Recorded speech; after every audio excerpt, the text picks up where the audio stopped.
From afar, you might just think that I'm an anti-laundromat guy, depending on how far removed you are, but I'm not.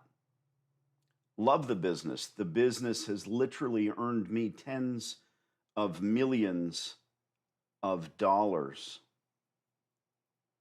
I know plenty of folks that are in this and are doing far better than I ever did. I've turned some of my friends, clients, into millionaires. You know me, there's always a lot of plates spinning, so let me spit this out. On this call, we're going to talk to a client who, sure enough, was going to buy a laundromat, like many of you, perhaps. Then something about the deal, you'll hear the detail from him, just didn't pass the smell test. And the odd thing is, as non-consumers of coin laundromats, what do we know? We don't know what this business is really about. We don't go to a laundromat every Sunday and sit in the corner and watch the game as our wife stuffs as much laundry into the top loader as she can. Maybe you do. But the preponderance of middle-class folks simply don't. Therein lies the gap and the issue and the problem and the trap that allows the universe of laundromat and equipment salespeople in the industry and people with YouTube channels that 2 clicks away, you figure out, you discover they try to sell you a laundromat. They're brokers, or they're in cahoots with said brokers. Dig a little deeper, folks. Find out what they are about. They've been sitting in the shadows forever, since the inception of this industry, preying on that very fact, the fact that we are not consumers of this type of product. Shit, you eat a horrible steak where there's still marks where the jockey was hitting it, you're going to tell your friends. You're probably going to go to the internet.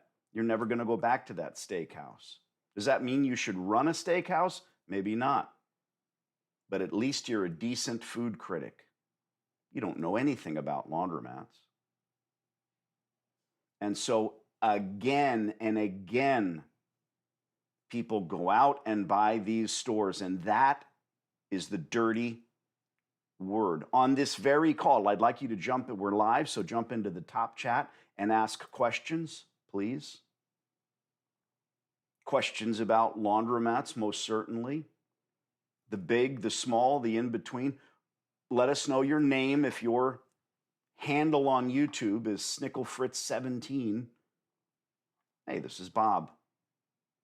Here's my question.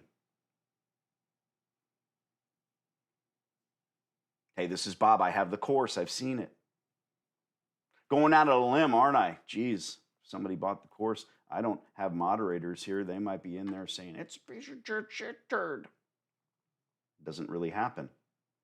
Normally, when people see it, the first thing they do is watch it again. On this very call, we're going to talk for a few minutes. We're going to answer some of your questions.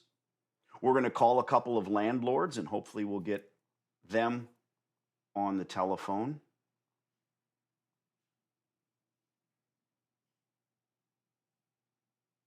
I am currently scheduling a trip to New York, and I want to talk about that.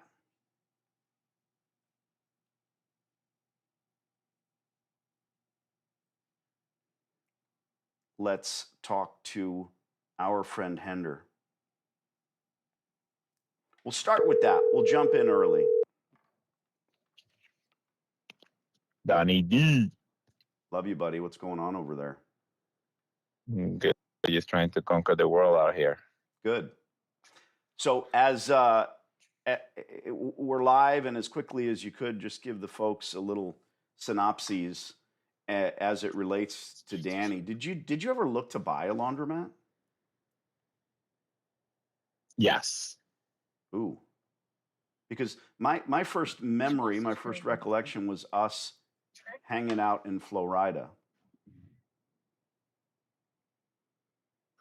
Right, but before that was I was in the process of buying a laundromat and doing my research. Came across YouTube, one of your videos, and then that's when I wrote you an email asking you an advice of what I was going to do. Was I And I a, was was I a going to. complete was I a complete jerk? There's never Google your name, right? Never meet your heroes. Never Google your own name. There's a comment that runs around the internet. Yeah, I emailed him once. He said, "Get my course." Well, I don't do that. If you ask me a question, I'm going to answer that question to the best of my ability. Hopefully, I'm not intoxicated at the time, but then it might be a better email. I'm going to answer the question. I know this because this is what I do, because I can't stand the people that don't. Then I'll say, hey, by the way, that answer was in my silly course. You should probably get it. It's realistic. But anyway, I just saw this comment where he goes, oh, yeah, I know all I need to know about him because I asked him something and he should get the course. It's not what I do. Anyway. Well, the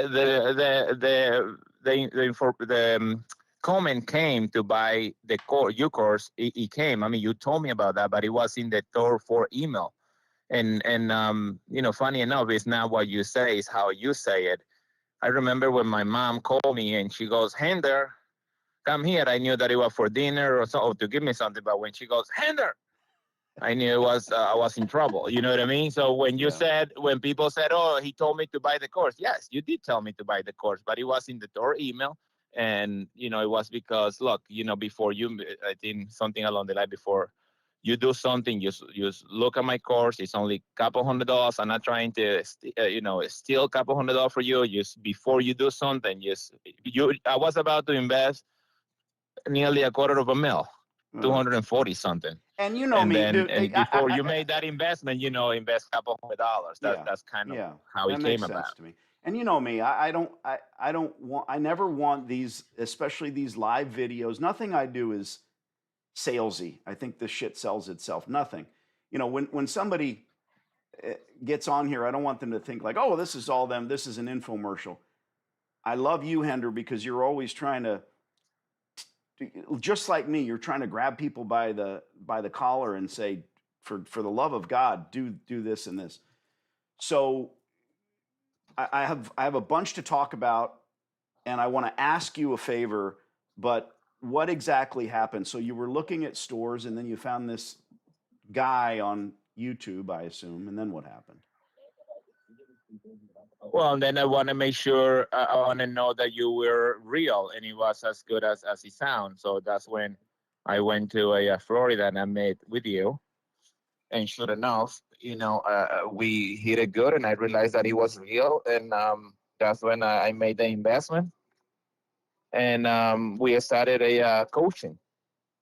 Yeah. So And that's how it started. Florida was just, I think, like a sort of a laundromat meeting of the mind, sort of a peripheral thing. And I got talked into it, and I said, yeah, let's get a big suite and bring all of our video equipment down there, and we have a sit down interview, you and I. So Correct. what I wanted, so uh, on my YouTube channel, I get a comment a couple of weeks ago. I bought a laundromat, and it's just like the top chat that's going on right now that I haven't turned to or read yet. And I'm like, oh boy, there's that word again. He bought a laundromat. And I can ask a million questions. I can ask the square footage. How much did they pay for the store? What is it netting? What is it grossing? How many machines? How big are your balls? But instead, I want to ask the real question that we all want to know the answer to. Would you do it again? And right there on the live, the guy's like, no. And I said, dude, what can I help you with? That's probably a loss leader. You're probably screwed in every way. Well, sure enough, he did go get the course. He did admit he fell on his sword in many ways. And here's the thing. He has a good job, and they're like my age, so they're not spring chickens. And his wife for 3 years has been working in that laundromat for 3 years every day, every single day. So Mm. I'm like, I don't need to even ask. You're paying her less than minimum wage, and it's probably not even legal what you're doing. They won't go 24 hours. They don't have contract attendance, all the things that will change it. But that's neither here nor there. I'm not even sure that they're within striking distance of help. But is a laundromat a great business? Yes, as long as you know how to get into it. Yes, as long as you do truly everything properly. When you don't, when you sit on your hands and say, well, it doesn't need to be 24 hours, that's scary. Somebody's going to poop in a machine. Somebody's going to try to jimmy their way into one of my washers. So what? Part of doing business. This is just me talking. So I talked Mhm. to them the other day, and before I even said a word about their scenario and situation, it was already rolling around in my mind. Can I come to New York and hang out with you and scout some stores with you, Hender?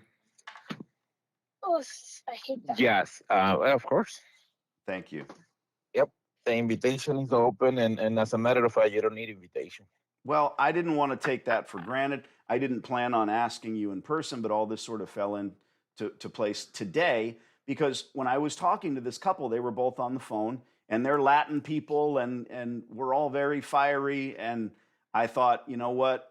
I'm going to come to New York. I told them I was going to come to New York. We'll probably drag Shelly along and we'll go on a food tour. But really, I want to talk to you about your. By the way, Hender's being modest. He's got his free laundromat. He's got his rent abatement. He did all the things and stuff. And, I find that there's not enough time in the day to sort of lift up all of the stories and all of the clients of mine that I'm going through this process with. It's a lot, Most of the time I'm sitting in my underwear in this office and I'm making calls. I'm a vain guy, so I want to make sure my hair is did properly before I go on the YouTube machine. And I want to tell your story in total. Uh, Bring my producers, bring a couple A camera guys and do it right for everyone so they can see the reality. I'm sure we'll do a couple of lives and then I'm going to go over to Brooklyn. I'm going to look at their store. I'm going to evaluate it. It's Laundromat Rescue, which HBO wanted to do a thing with me. And I was like, there's no way. It's just, they want to ring you out and sell t-shirts. You get it. I'm a little shot out of the Yeah, cannon yeah, because I'm excited. I always love talking to you. And by the way, you and I are back in the process again, yes, yeah. doing We're it. back in the saddle, and we're doing it. And just landlords that are from a year, 2 years ago. Now they're reaching out, and it's kind of planting. We planted the seed 18 months ago, and who would have said that a year and a half from now they're reaching out, and like you said in some of the calls, now the tone of voice from then is totally different. Before in the beginning was I'm busy, didn't get chance, didn't answer, um, don't have time, and now all of a sudden they're reaching out. Oh, I really like you. I think you should be a good fit, and it's totally different. So, but it's a year and a half from now. Things, So time changes things, right? I, yeah, I yeah. wasn't into Wonder Woman when I was a kid, but now I'm like, wait a minute, tie me up with that lasso. I'm not quite where Mrs. Howell's looking good, but I used to be a Mary Ann guy, and now Ginger's, hey, ooh, blah, blah, boom. Listen, I'm excited to do that with you. This reminds me of another thing. You said time, dude, you're a spring chicken when it comes to our relationship. I got a call the other day from a client. I've been doing this a long time, dude, 2 decades. I got a call the other day Hmm. from a client, a friend, and his 10-year lease is up. So when he said the landlord's name, and this is in the Carolinas, I'm going to be working with them again. And when he said the landlord's name, it all came flooding back. I was like, oh, yeah, I remember that guy. And you'll hear stories about this, but it's kooky, man. Like there are, I know of at least 5 laundromat experts who came around since 2019. Some of them are 6 months old. Some of them are a year old. They claim to be laundromat and car wash experts. That when you dig, you find out they don't own a single one of either. Mm, I'm not saying that's you need to have a interesting. tumor in order to be a brain surgeon, but I talk to these people who tell me desperately, I gave this person $10,000. Oh, do you have their cell phone? I'm an idiot. You know, my clients have my cell phone number. Every single one of them. The one and only cell phone. Oh, is that a big deal? Well, maybe not to you, but to me it is. And these people are going to get theirs. The truth will out. And I think really it's. I remember in the beginning of our relationship that I waited the day later in the day to text you just because I know we were in different time zone, and you were the first one who told me, like, dude, don't worry about me and about my time. I'll take care of you. I'm working for you. Let's go. So yeah, I have a client in Gibraltar right now. I have one in the Hawaiian Islands, and these are just the ones that are currently active. I have one outside of Paris in France, and it's like don't worry about it. You know, when it's. I mean, that's why I like watches that tell time in 2 zones. You can't. And that's the method, right? I came up with this. Send me a text, say you're ready. That's it. Not, hey, what time is it in Arizona? It doesn't matter. Half the time I'm not in Arizona. So the gist of it for the folks that are listening and watching, I'm excited. I guarantee you I'm gonna get this done before Christmas, probably the week after Thanksgiving. I want to come out. That's a nice time to visit the city.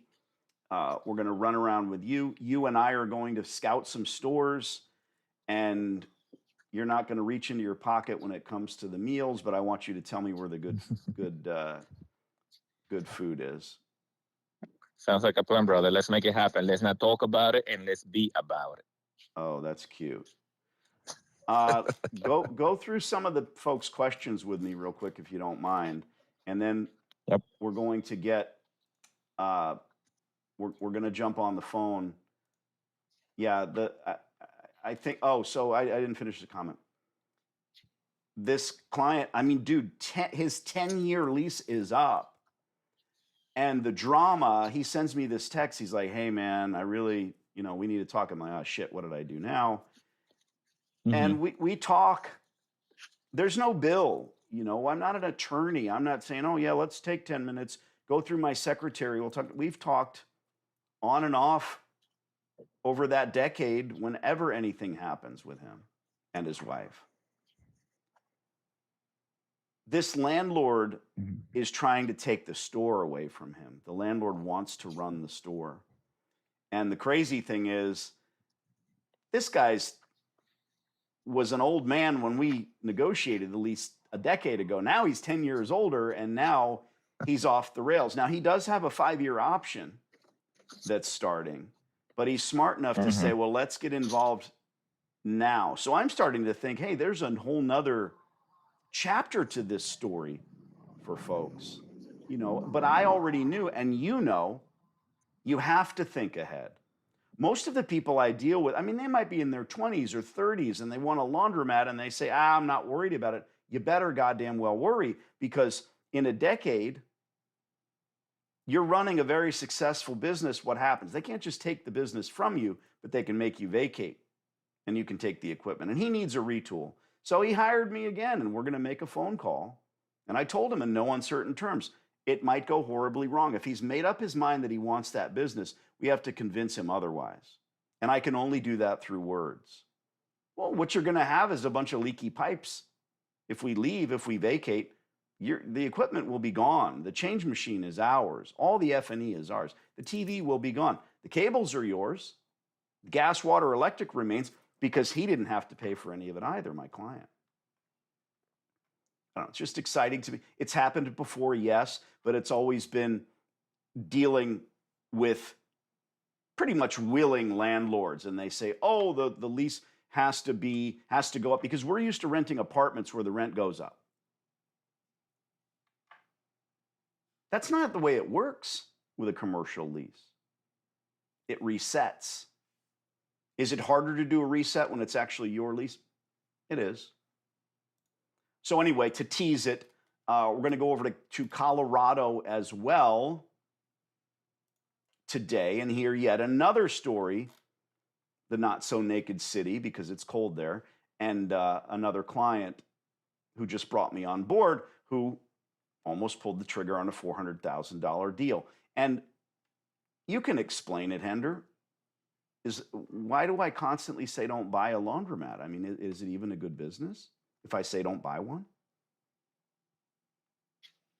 Yeah, like once when it comes to that's what I was thinking in the beginning too when I was looking to buy a laundromat, and either I build it, but I also was looking into building into looking at vacant space to build one. I just didn't know any better. But once you have the infrastructure there, then of course makes it a lot easier into a connecting and getting your laundromat ready with new equipments and everything. Something that you guide me through the process on how to get the best price. Whatever the price is for the business, we omit that. Does it work every time? No. These businesses exist in leased space most of the time. So here's a leased space with a laundromat where now we have infrastructure and equipment.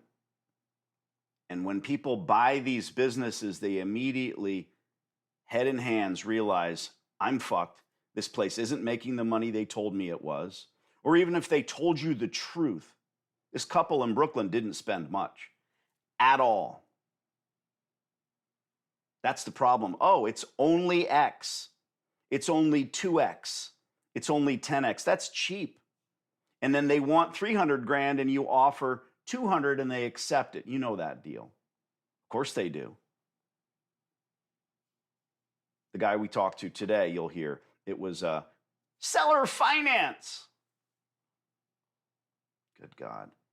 I have this 1987 Toyota Corolla with no tires, but I only want $30,000 for it. And really, give me a $5,000 deposit and you'll owe me the rest. Do I give a shit if I get another payment? Really, there's a title. So I'll probably repossess the vehicle since it's not moving and I'll sell it to someone else. It just makes sense. And that's why so many people get so close to purchasing a laundromat and then walk. When I started this, that was my discussion. When I was dumb enough to say, I got to get me a brick and mortar business. I want to be a salt of the earth human.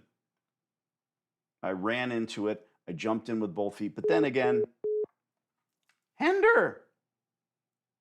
We lost Hender. Then again, there was no, he says, lost you. No shit. Then again, there was no Danny D'Angelo back then. Funny. You're so cute. Where are you right now? What are you doing? Why did you lose me? Are you in the park? I No, I'm here in my house. You're at the house. I'm here in my house. Shouldn't you be at the laundromat sweeping the floors? As a matter of fact, I was there this morning picking up the. Don't tell people picking that. Up the, They're supposed to think it's all. Yeah, I'm excited to see you, dude. All right, Jerry says, Jerry B, brand new, just bought your course. Well, welcome aboard, Jerry. PJ says, Dunny D. A lot of people do that, dude. I don't know if you noticed, but they're doing the Henderisms. It's pretty funny. Trademark. I'm going to get my Hender impression down. PJ asks, how much money should you have set aside liquid before taking on a laundromat? How much, Hender? I had a couple $1,000, nothing to brag about, you know what I mean? But it was because I like nice things and shiny things, and I don't like to do most of the things myself, you know what I mean? So painting, instead of me painting it and getting there, I pay somebody $500 to paint the whole thing, you know what I mean? Did I need to do that? No, but I just value other things. I like than doing that. You know what I mean? I can do it, but I just perfect. If you don't want to get your hands dirty, and look, it's not misdirection when someone like PJ says how much, and I say Nothing. Here's why. When you're me, as I'm building this empire, it becomes a game, right? When I go buy a brand new car, I have a set of parameters, right? I either know the salesman I'm going to deal with, or I pretend to know the salesman I'm going to deal with. What the hell does that mean? People are afraid to negotiate. They're afraid to buy cars. I need a leg up. Do I need to know the guy? Do I need to know the manager or the owner of the dealership? I do know a lot of those people, but maybe it's a vehicle, or I'm looking for tractors right now and heavy equipment. It's crazy. I have a system, right? I'm going to show up, and the kid with the skinny tie who's standing out in 100-degree weather, who runs over to the car and grabs the door handle. Hey, can I help you, sir? I was here last week. I talked to a guy in the corner office with all the plaques on his wall. Salesman of the month for 30 years. Oh, Jimmy. Yeah, Jimmy. Thanks, kid. Can you get him? Sure. Now, what did I do? I don't want to deal with the kid. I don't want him to try to take $5,000 over invoice from me. Jimmy's a guy that I'll walk in and go, Jimmy, how you doing? He's like, I don't recognize you. Well, we've never met. I want to do a deal. It should take about 30 minutes. I'm going to give you $500 over invoice. It's the 28th of the month. Let's get you another plaque. What's he going to say? Do you need a test drive? No, stay in your seat, Jimmy. Done deal, right? The fuck does that have to do with spending money in a laundromat? It becomes a point of pride where you will not spend money because you know how to do it. Like you said, by the way, $500 to paint the interior of the laundry, good job. You've got some exposed brick, you want it done right, and that's what I talk about too. If you want to do it yourself, go do it if you have the skill set. This is not like painting your kitchen. It's more like painting your neighbor's basement and all they give you is a six-pack. Slap the paint around. Who gives a shit? They're bringing in new carpet next week. How much, this is a fearful question, how much does it take? If you know how to do this, and PJ, are you new? If you're brand new and buy my course. Rent abatement, what is it? Is it real? How many months of free rent did you get, Hender? 12. A year. Correct. A year. The landlord put brand new air conditioning in for him. I remember that. I don't remember how many months you got. So it's all there, bro, but you need to know how to ask. Every single time I rent a car, Shelly gets me a compact. Do you ever see me driving around in anything but an SUV? No, because I roll up and it's a point of pride. And I say to the young lady, my God, I love those earrings. Your hair's gorgeous. She might look like Ronald fucking McDonald. I'm going to give her a compliment and she's going to say thank you. I don't even ask for the upgrade. That's one of those things that employee can do to feel powerful. Feel free to jump in whenever you want to. Hender, how much should you do? Nothing. Melissa, interested in your thoughts on working with a landlord who is wanting to convert his space to a laundry, not the optimal pre-existing infrastructure, but would come on board as tenant once completed. I don't know what you mean by come on board. Let me give you the take, Melissa.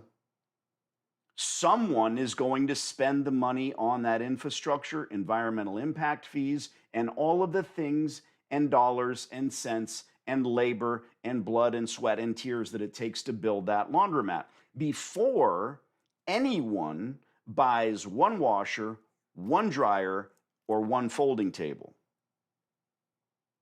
Where's that going to come from? There's no magic trough. If the landlord is into it, let him go do it himself and become his competition across town. Don't do it. I've seen these deals all the time. Brand new strip mall going in. The landlord really wants a laundromat, and they're going to pay for all the TI. No, they're not. They're going to get it back in the form of future rent. Don't kid yourself. Can I say nothing's free? Can the free laundromat guy say nothing's free? Nothing's free. Free laundromat is an adorable, kitschy name that gets people's attention. And then once you're in here and you're really paying attention, you realize you're going to be paying for one thing: equipment. and you're going to get it at the right price because you're going to pit them. There's so much that Hender knows. I keep looking at my phone, Hender, thinking you disappeared. So that's my thoughts. Why would you do I'm it? here. Why would you do that, Melissa, when you can do what we do? Don't build a laundromat. Let that be someone else's mistake. There's too many horrific, nasty, disgusting, filthy stores. Too many of those fish in this sea. And then Beckham says, liquidity is a minimum of 3 months' expenses. Wow, dude, are you writing a paper? What's your major? That's just not realistic. You read that somewhere, Beck. Or you've got a string of barbershops. I'm here to discuss the truth of laundromats, that's all.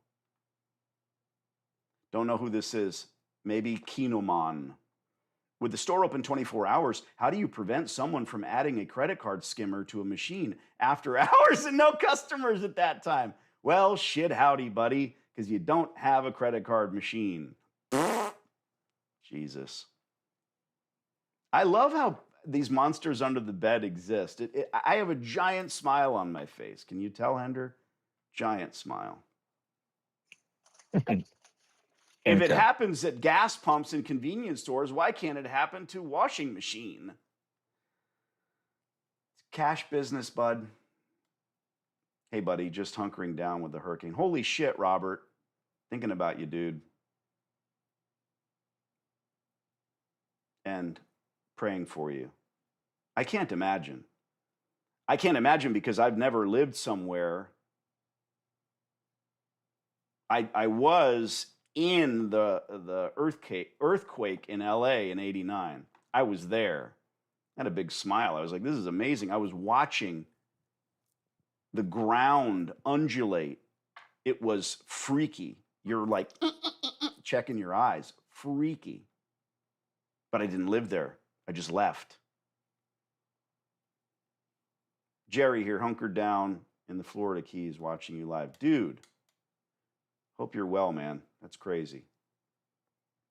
Trisha says, hey, Danny, greetings to you and the family from Ohio. I'm about to sign up for my consultation. Let's get on the phone, Trisha. Ready to dig in. Curious, how many female clients do you have so far? Successful female store owners? Question mark. Not that many. You don't hear a lot of them. And I think that is, I don't think there's a reason for that. But if you look at all of the analytics on my YouTube channel or my Instagram, that, you know, it's 30 to 60-year-old men. Only you can answer that, Trisha. I don't know. Why?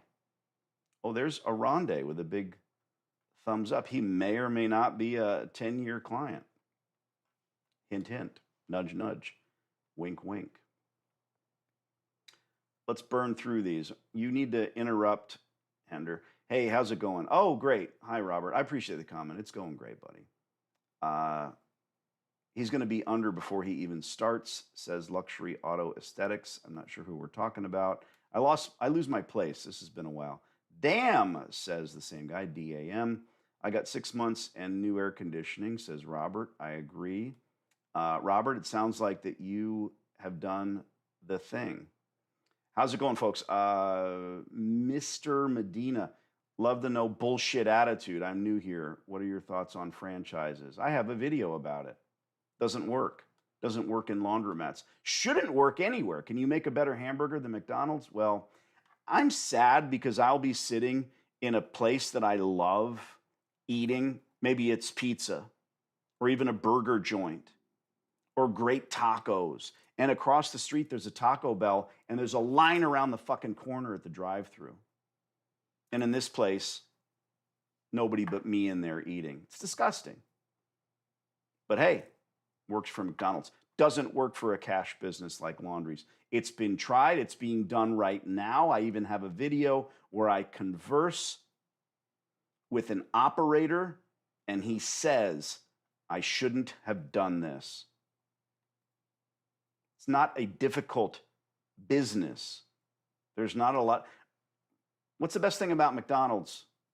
Owning a franchise, Hender? What's the best thing about it as the owner of the franchise? They have a system already. Yeah. They figured They it had the out. marketing, I guess. Yes. Someone's driving by at 100 miles an hour on the freeway and they see the Golden Arches. They know they're going to get a shitty meal at a decent price. And the kids in the back seat want the toy. McDonald's has done that. That's what you're buying into. $1 million out, ROI in, but not in laundries. Danny's 100% correct, says Robert. The best in what he says and does. Thanks, buddy. He said he's staying safe. Did I have something? He said he's got 6 months. He's got a free laundromat. These people, maybe I should say at the beginning of these lives, if you happen to have a free laundromat, Ray Kroc theory. Yeah, Ray Kroc was a real estate guy. I'd only consider coming, Melissa, on the tenant one. Wait a minute, hold on. I said that wrong. I would only consider coming on as, oh, there you go, as tenant once the laundry is built out. The bottom line will, see, she's still at it, dude. She's not going to listen to me. The bottom line will be if the rent makes sense, not inflated due to build out of the line. Well, it will be inflated, period. End of story. It will be. How could it not be? You're not using common sense. Next door to the laundromat, there's a 3,000 square foot space that is empty, and it's $1.50 a square foot. The laundromat is an empty space at 3,000 square feet, and the landlord is going to spend $400,000 building it out and charge you $1.50 a square foot? How could he? He's not. Why would you, when you should be going and looking for existing, faltering, failing laundries? I can only imagine that since I've been doing this for 20 long years and I've got clients reaching out now for renewals of leases, that some of my clients have lost their stores. They've earned millions and walked away, perhaps. Sometimes the best thing you can do when you're at the height of the real estate market is walk away from all of it. You fucked up. The market changed. You didn't see it. There's a froth in the market. You mark my words. Check your watch. The time to buy real estate is not now, but it's coming. Quixote, you'll be walking on eggshells the whole time as a corporate from the franchise will want everything to be the same. No innovation allowed. It's a bad time. Ooh, that's, yeah, exactly.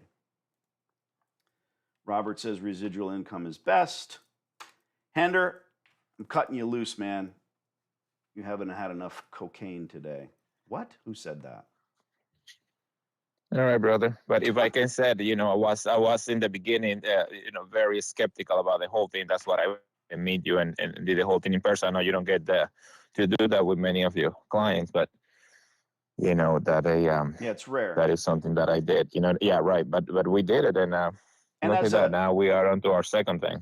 As a purveyor of information, if you will, you are in a perfect position to help me tell the long form story. I can see it now, right? All right, what do? They do like this. I can see it now. We sit down, we talk, and then you do the brrr, brrr, brrr, and you see us sitting on the couch in Florida. How long ago was that? Probably a year and a half ago, perhaps. Damn. So less than 2 years ago, we meet, we hit it off, and now you're bringing in income in a store. Correct. I'm excited. All right. Probably the week after Thanksgiving. Ciao. Man. That's it? Goodbye. He's one of those guys that says, love you. And I'm like, I can't help it. His will is so strong. I love you too. And I do. Friends are important.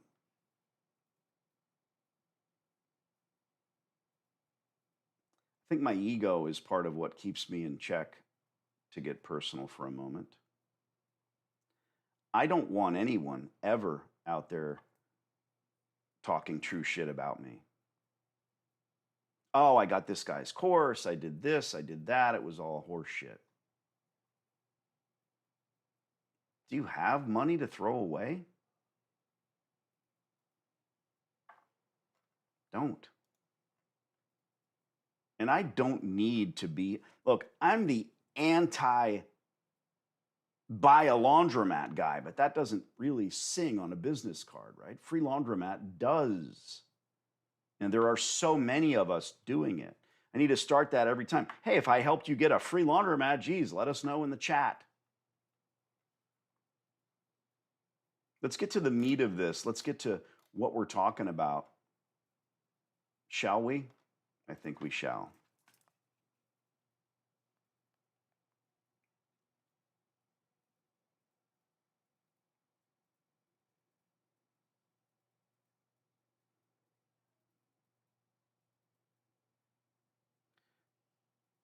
Hi, pal.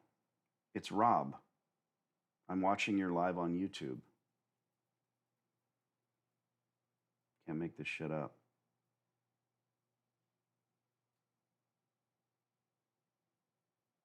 Okay, that's the guy on here. Yeah, another free laundromat. Thanks, buddy.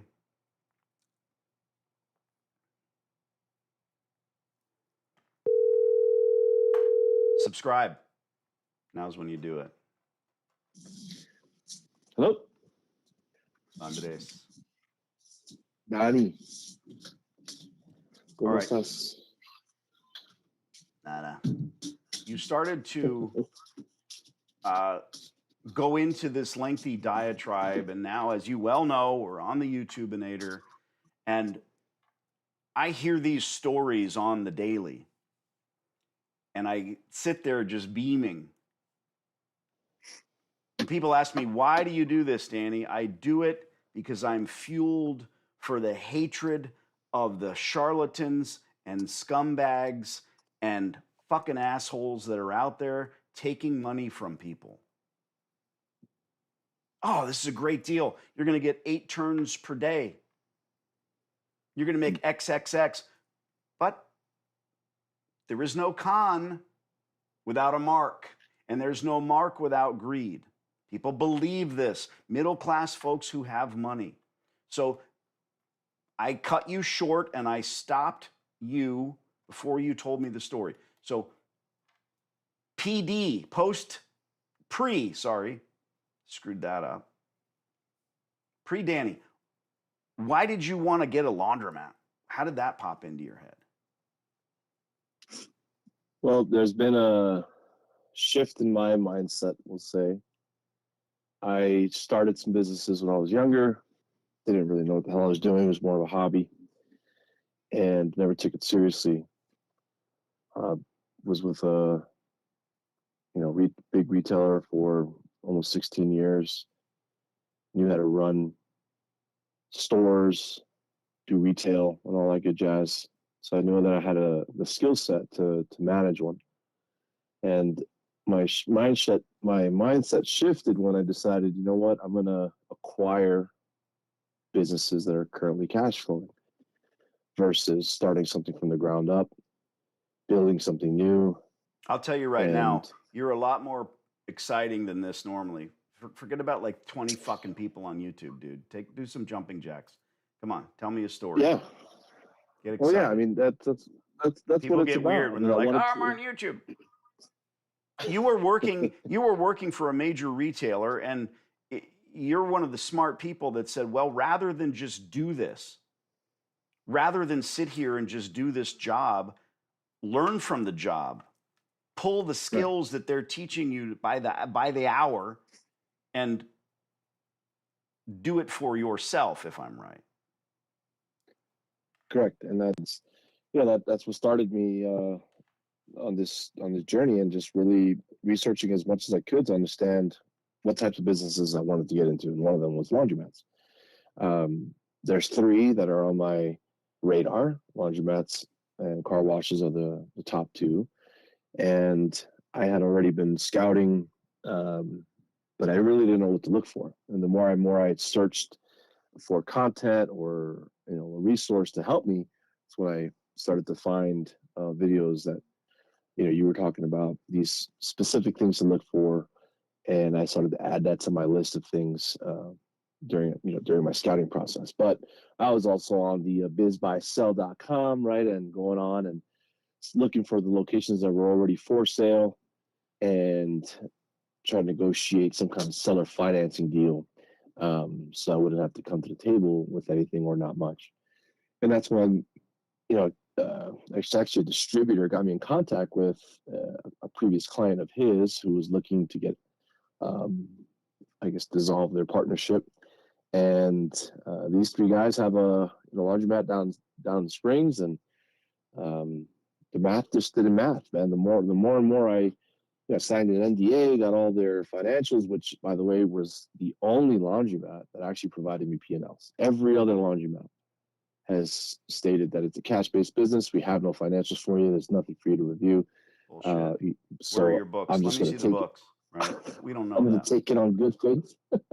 Right. So, so that's where I received that proposal, and I shared that with you because I was like, dude, I'm so glad that I found you, because I was literally just reviewing this over and over and over. I'm like, how does this make sense? I mean, it's a net loss of over $50K in the past 3 years. Why would I spend? So give me the highlights. I don't even know what we're talking about. What I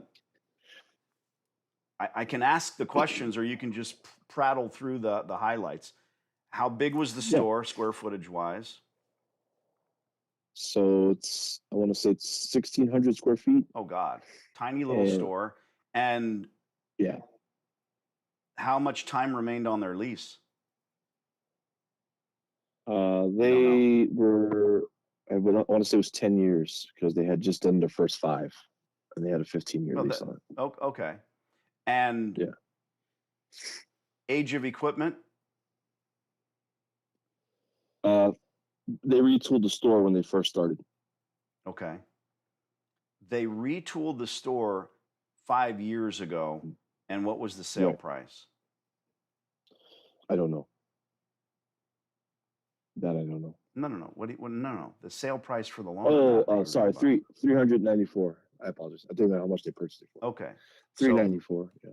So $400,000 was their sale price, and they were willing to take $100,000 down from you and finance the remaining 294. Correct. And finance $294,000. What was the reason for the sale? Did you ever ask? He said that he had poured a lot of his personal money into it, and that he wanted to recoup some of those, personal loans that he put into the business. Okay, well, tough shit, I think, is the answer to that. Not even an excuse? Moving away, divorce, partnership dissolving, no excuse. The youngest of the 3 that owned this laundromat is deployed, and he was the essentially the operator. So he would go in there and do all the duties, whereas the other 2 so there was a partnership. Okay. Yes. What they showed you their what is the look? I want you to buy this boat. I'm selling it because I haven't used it in 3 years. It has low miles on the engine. You can see that it's glossy and new, and it's in great condition, and all the there's no holes in the seats. Buy the boat or the motorcycle or the car. There's a blue book. With businesses, they are bought and sold based on what? Profit, I would hope. So what did that P&L tell you? It's a net loss of over 50K in the last 3 years. So here comes the next part. You, Andres, are going to be a different human being. If you buy it, all you have to do is XXX, and you'll turn the business around. Am I right? Yeah. I don't know that I'm right. We haven't talked about it. What was No, the XXX? you're spot on. It's actually all the things that you talk about in your course not to do. So the first thing he mentioned was, you can go in there and upgrade everything to credit card machines. There's you can be fully absentee and run it that way. Then he talked about, we haven't even started on washing full service or delivery and pickup. You could hire a couple people and have them run that for you. He also talked about, we got a little bit of space for some vending machines, some arcade systems that we haven't put. And, I know other laundromat operators that have, earned a couple $1,000s in a year for these items. And those are things that we never added to What should you have our said? store. I don't know if you did or didn't, but I know that I'm trying to At the time, I didn't know anything about Danny D'Angelo yet. So my response was, "Oh, that's great." My Cool. response, my guttural response, if I didn't know anything about the business and some guy's trying to sell me a fucking burger stand and he says, well, all I really need to do is put an awning up, put a neon sign, put a couple of pinball machines over here in the corner, I'd say, why the fuck didn't you? But Yeah. no offense to you, you're indicative of every other person that wants to become a mark. You listen Mhm. to the con and you say, uh-huh. People go and buy that boat while it's in dry dock and they look at the blue book and they see that it looks good and they see that there's no holes in the seat and they see that there's low hours on the motor and they give them the money that they want without asking one question: why are you selling the boat? It's important, but it's kind of Yeah. icky, isn't it? Online, you can type your mother's a skank, but standing in front of someone, it's hard to ask these hard questions. Why are you selling this boat? If the guy says, well, my kids are off to college and we just don't use it anymore. Okay, that's a good answer. What if the guy's 23 years old? His kids aren't off to college. The Right. minute you put that fucker in the water, it ain't going to float. With a business, it is fair to ask, why? Why? Why? And no one does because they're too busy. You were there. It's palpable. You're counting your money. You're over there thinking about all the money you're going to make. Only 100,000, only 1/4 of the sale price. That's all they want. Now you realize that's all they thought they'd ever get. Or they take the 100K. I've seen it. Plenty. You're going to sign a contract. They become the bank. What was their percentage rate?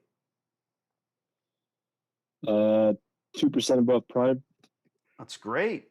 So right now, what's that? 9? So 9% on your money. You can't make a dime. You put the machines in there and soda and snack, and now you're humping shit from Costco every weekend. Mm-hmm. You spend another $90,000 on a credit card machine. Swipe, swipe, swipe. That doesn't work. That's not going to bring anybody in the door. No one. They repossess the business. They put it back for sale, sign an NDA. We only need 100,000 down. Sounds horrible. I've made videos like that with clients. We talk early on and I build the video. Did I send you that video? The couple that gave $180,000 in it, right? It's not public. I can't show it publicly. It's not on my channel because when that couple watched the video, they said, please take it down. I have every right to leave it public. Every right. They knew I was going to make it. Did they sign papers? No, but whatever. Of course I took it down. And I asked them, would it be okay if I shared this with clients individually? It'll never go public. And I didn't fight. I didn't say, oh, come on, we'll take your names out of it. We'll change the city. It's hard to watch, man. I've got a couple videos like that on my channel where I have long form discussions with people. This is a phenomenal business as long as you get into it properly. All right, so for the cheap seats, what was that moment like? I mean, how close were you to signing papers and scooping up every dime from every corner of your life and giving them 100 grand? Bring us to the moment. What was it like? I kept, if I'm being honest with you, Danny, I kept delaying it. I'd push it back a week, push it back another week. Now I got to sit down. I got to really analyze this well. Some things just aren't adding up for me. And then, we were actually supposed to speak last week, and oh my God, never heard back from the guy. So I haven't, I'm not reaching out. But long story short, I was just really in the assessing this, and last time we spoke, we kind of agreed to some terms, but after my due diligence period, I would actually come to the table with an offer. And again, I didn't have P&Ls at that time, and then when he finally sent me the proposal along with the P&Ls, that's when I was just like, there's I don't understand how he even can quantify the loan payback given the financials that he sent me. And so that's where I just held the line, but I wanted to dig deeper, and I was learning about different tactics, if you will, to acquire businesses, and this particular strategy, seller financing, just kept popping up on my feeds, and that's when, like I said, I came across one of your videos, and I was just like, oh, dude, hold on a second, I can just look for rundown ones, and I've done that in real estate, where I found a home that was through probate. Young lady, 16 years old. Parents, unfortunately, were deceased, and we acquired the home. We remodeled it. We paid her, a nice little chunk of change for her college, and that enabled us to get this home, remodel it, and then put it back out on the market. So I understood the concept. I understood your strategy and how to acquire these. I just didn't know that it existed in this space. I don't even want to say it's my strategy. You never hear me say my strategy, my secret, all these fucking buzzwords, I don't do that because right. it seems obvious to me. Did I invent it? No, I'm sure people were doing it before I was. This is not a flip and sell. It's a flip Right. and keep the egg. Yep. Sorry, the goose. No. It ain't rocket surgery. But then we bring in folks that don't understand commercial leases even half as well as I do, that don't understand that there's free rent out there. By the way, did you get to the lease? Were you just going to do a lease assumption? Funny you ask. I had asked about the landlord's information because I wanted to find out what the terms were and just have a better understanding. He never got back to me with it, but based on what he put on his P&L, triple nets and his lease rate, it looks like he was just over $15 a square foot, and with triple nets, he was at $22 a square foot. Oh man! So they didn't know. So you would have done a lease assumption. Essentially, yeah. And they probably would have given cash to the landlord. It's called key fees. Right. And you would have zero abatement, and your rent would come due day one. Yep. Yeah. And again, crash course, with Danny D'Angelo, which really opened my eyes to the deal that I was thinking, on the surface was this actually, I think the fact that they were willing to seller carry, right? Seller financing, that to a person who does not know what the hell they're getting themselves into sounds like a great deal. Like, I don't got to go through an SBA application. I don't have to go to the bank and ask for anybody for money. Like, you guys are going to let me pay you back with the future profits of this business. Jesus. There needs to be profits in order for me to do that, right? And so that's where it all started crumbling down for me when I'm doing the math, running it, just running basic. Like, I'm not going too in depth into the financials, and it just didn't make sense. You've got some business broker with a business card and a business suit, and you've got business people, 3 partners, and all these other people lined up to say, this is really the way that it works. Sign here. Yep. And you were intelligent 100%. enough to say, well, shit, howdy, I'm not signing anything. Let me look and dig a bit deeper. The algorithm doesn't love me. Instagram, YouTube, I have a TikTok, I think. They don't love me because I curse, because I'm real, because I'm not buying bots, and I don't buy adverts. You understand? They want to push the people that buy ads. You see these people's videos. Oh, Danny's got 55,000 real followers.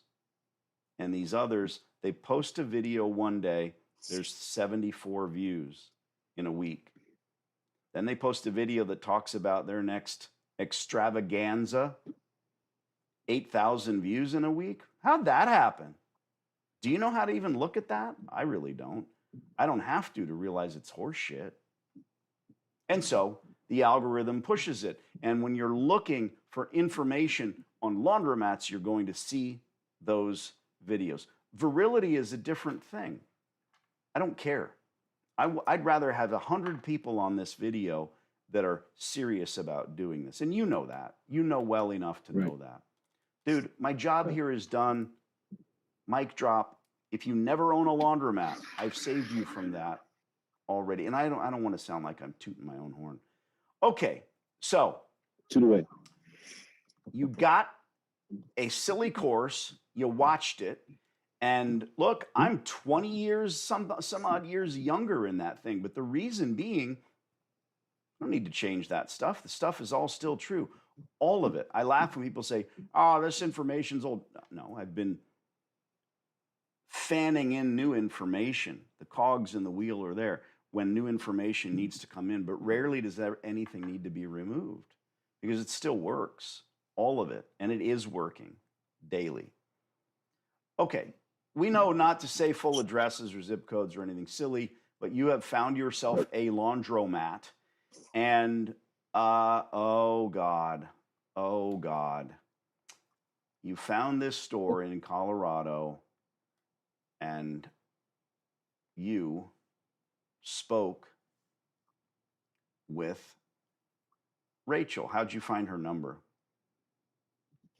I went to the liquor store down the street and I asked to speak with the manager owner. Told me he wasn't there, so he gave me his number. Spoke with Xenix. Xenix is the Well, I don't need to hear all that. Zephyr. Sorry. Whoever Xenix or And, anybody else is. Now I'm repeating it. So I spoke with him, and coincidentally, there was a dry cleaner next door to him that was vacant. And so I asked him, who would I speak to? If My I God, I rent think out that the answer space? is you went to the liquor store owner and he told you who owns the building. Yeah. Okay. You wanted me to provide some more context and color. No, I don't need to know you put your pants on and then you left the house. I assume that you had shoes. pants on when you were talking to the liquor store owner and that your shoes were tied. Okay, I'm an asshole. Now you called her and my blood starts to boil because I'm like, if you're thinking of bringing me on board, don't do that. And then you put disclaimer, you talked to her and did this stuff before you brought me on board, before you knew I existed, or before? No. What? Oh God! So you were watching YouTube videos. Had you seen my silly course? Do you think? This is weeks. At this time, I had not yet. Okay. So you're watching YouTube videos and you see some knucklehead, although he's very, very attractive for a midlife crisis man, and you thought to yourself, well, self, you're a smart businessman. You have the gift of gab. You're highly intelligent. You can do it your damn self. And that's fine, of course. The operative word is if. If you're thinking of bringing me on board, I just want you to do that early and often, right? Yeah. Did you speak to her? Yes. Okay. She is the leasing agent for that space, for that entire plaza. Okay. Not the landlord. The agent. Okay. Correct. Try to remember, this was only weeks ago. Try to remember for us all. How did it go? It was short. And I put that there, a little blurb. When I spoke with her, she explained that, or I explained that I was interested in signing a long-term lease, and I was looking to run a laundromat. And if I'm being honest with you, Danny, I kind of took your verbiage and copy pasted. And when I explained that, she said, "Well, I know that the laundromat's a little rough, but the tenant does pay on time, and he still does have a current lease with us. And if anything changes, I'll reach back out to you." And that was it. That was literally how quick and Sure. Did you send her quick an of a call it email? was. No. How do you expect me to do or say anything different? Because now here it's only weeks later, and you're putting me in an odd position where now you've hired me. Yeah. You spent a few dollars, not enough, and we're going to call the same gal. First, you understand why that's bad, why your initial call is bad. 100%. Why? Well, one, I believe, to quote you, it sets a bad precedent. And again, when I'm making that phone call, she's either going to assume that you are now stepping in as the big bad wolf versus you just initiating that contact from the beginning. Forget all of that. Forget all of that. Okay. I want to start with the biggest, hairiest monster in the room, right? The 800-pound gorilla, the elephant in the corner, all those mixed metaphors. She doesn't fucking know we're together. I can try to explain it, but the very instant that her telephone rings, she sees my number, not yours. If she saved your number, I'm a different entity. If she didn't save your number, she's going to know it's a different number. So I have to start hobbled. I need to begin the process. And dude, I know why you brought me on board. Not because I'm better, taller. It's because I've done this so long, so many times. I know why you did it. But this is hard. It's only difficult. And dude, I'm not here to beat up on you. This discussion, as you well know, is for others. And it's the if. Sets a bad precedent. I mean, that's adorable. That's cute. That's highly intelligent speak. Here's the thing. She thinks there's blood in the water. The moment that we get her on the phone, the first thing I have to do is, you spoke to Andres, my partner, and I understand it was brief. I want to go a little further. I have to do that in order to bring the oxygen back in the room. Okay, I have to do that. It's not going to eliminate the fact that she knows, not believes, but knows that there's all kinds of people interested in this laundry. I did this the other day with a client where he didn't tell me that he had spoken with that landlord. And the landlord said, "Yeah, I talked to a guy like the other day." And I was like, what? They're either lying, right? You go to buy a motorcycle and the guy's out smoking a cigarette in his garage and he says, "Yeah, there's a guy coming in an hour to look at it." I'd leave. I don't want to get in a bidding war for your bike, buddy. Good luck. Whoa, whoa, whoa, where are you going? Mm-hmm. Oh, was that bullshit? Are we ready to deal? Even if they don't know what they are doing, they're out negotiating themselves. They're ruining it. And I can't beat you up on this, dude. I can't go back in time. You made the call, but here's the big question. Could you have been more aggressive? Of course. Could you have been less aggressive? Probably not. Could you have told her that you have experience for over 20 years in the business? You might have, but it would be a lie. And you shouldn't lie in business ever. I believe that. It will always come back to bite you. You're a soft-spoken guy. I'm sure you did a nice job. Do I make jokes? Sure. Do I say this, that, or the other? Absolutely. Now, you've got 2 stores in front of me here. And I did read the notes, and you talked to both of these folks. How many people did you talk to that you're going to have me call? So the first 2 prospects are the ones that I have good viable numbers. The third one that's on this list, I also spoke with her, but I used a different approach, which was, hey, I've got Andy's barbecue food truck, and I wanted to Oh, all right. park it out So there. at I wanna that get, point, you were yeah. just vetting the number and being certain that you had Yes. the landlord slash agent's Yes. information. Great. Now, look, I can read this verbatim from your notes, but you even said like, oh, I put a blurb there. I wrote down, I don't want to read this. I want to hear it from you. Yeah. So Tracking. this is just like selling anything, even though we ain't selling shit. There's a couple in the other room. They want to buy this tractor trailer, including the horse, and you couldn't pull it off, so you come and get the closer. Now you're bringing me in. What is the one thing I need to know about Rachel and the conversation before I call her?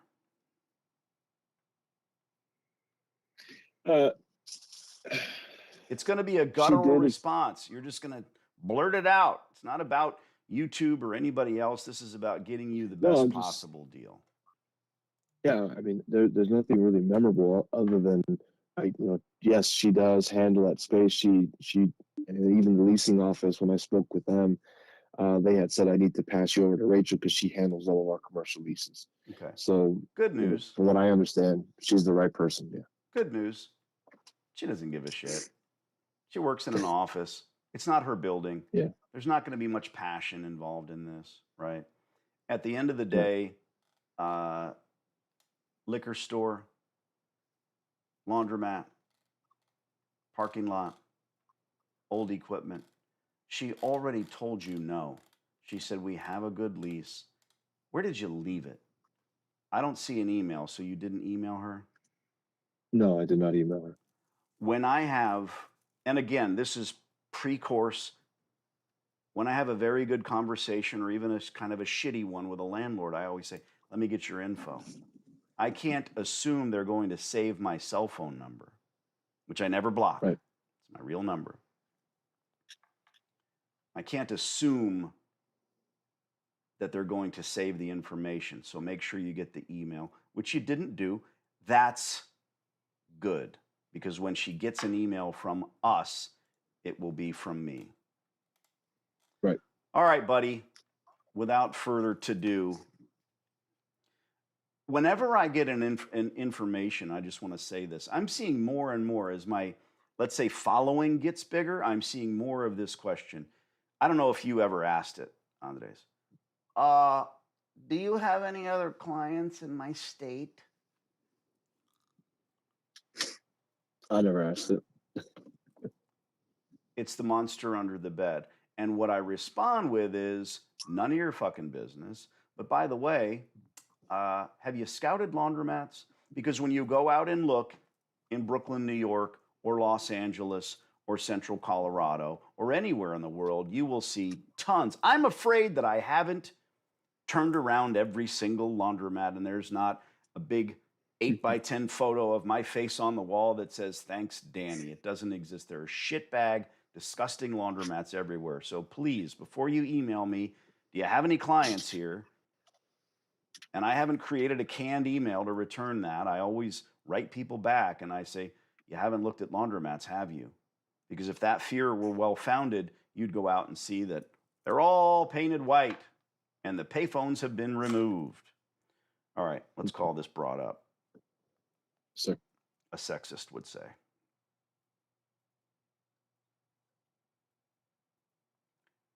Thanks for being on the live, by the way.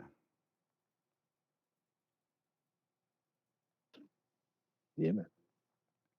I have no idea what I'm going to say to this broad, just so you know. This young lady. I have 3 daughters.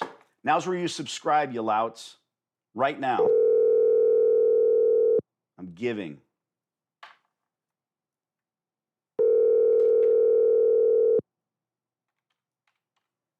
This is so exciting. Come on, Rachel.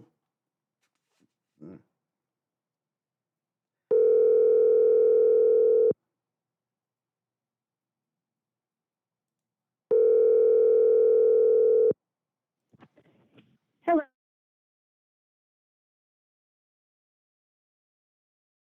If you need sooner assistance, please call Emily.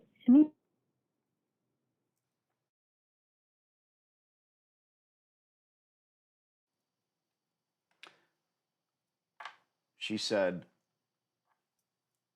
and oh, he's doing the notes. Thank you, buddy. This is important.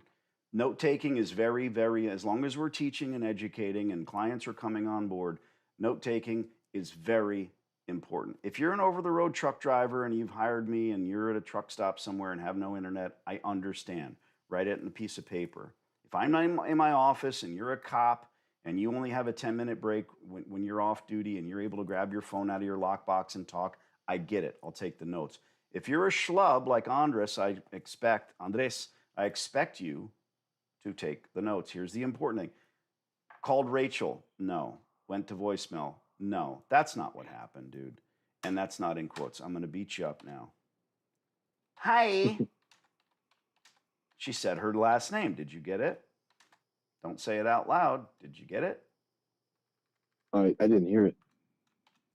Well, I think you wrote it down before, but she verified her first and last name. And then she said, I'll be out of the office. Did you hear that? No, sir. Did not catch it. Until October 6th. For those of you that are watching this on YouTube and it's an evergreen video, October 6th is not in the future. Marty, is there some problem with the Earth's gravitational pull in the future? We got to get you back to the future, Marty. October 6th was 3 days ago. So what does this tell us? I hope Rachel's not watching this. She's not that keen on doing a good job for her clients or us or anybody else because she didn't go in the office on the 7th and say, oh, let me change my voicemail. But this is just entertaining at this point. And everybody knows that I have too many clients to be dicking off and talking about all of this, but it's important. Note-taking is important. I'll be out of the office until, no, not 10/6. Write it because she said it. It is important. October 6th, written out. SIXTH. ... And then in caps. Today is the 9th! Exclamation point. Right? We're telling a story, even with notes. Trying to bring you along, buddy. You call Mrs. McGillicuddy to sell the Saturday Evening Post. It's the worst job you've ever had. You're selling fucking newspapers with cold calls. And she says, I don't want the Evening Post. I already get the Times. Put it in the notes or you're going to get fired. All right, now I have a little trick we're going to do. We're going to call again and see if curiosity gets her to pick up the phone. I doubt it, but we'll try. Now I know you guys subscribed, so now's where you give us all the thumbs up. Thank you. What's the over-under on her answering? I'm trying to give you some action here.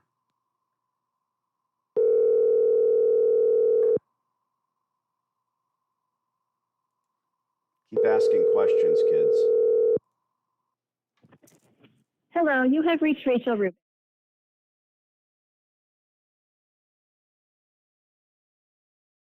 Please call Emily in the office. All right. Guess what? She's still out of the office, even though it was a week ago. Nice. Cool. All right. It took me 4 tries when I first called her. Yes. Mm-hmm. Let us scroll. You have another prospect, and a photo is worth 1,000 words. This place is disgusting.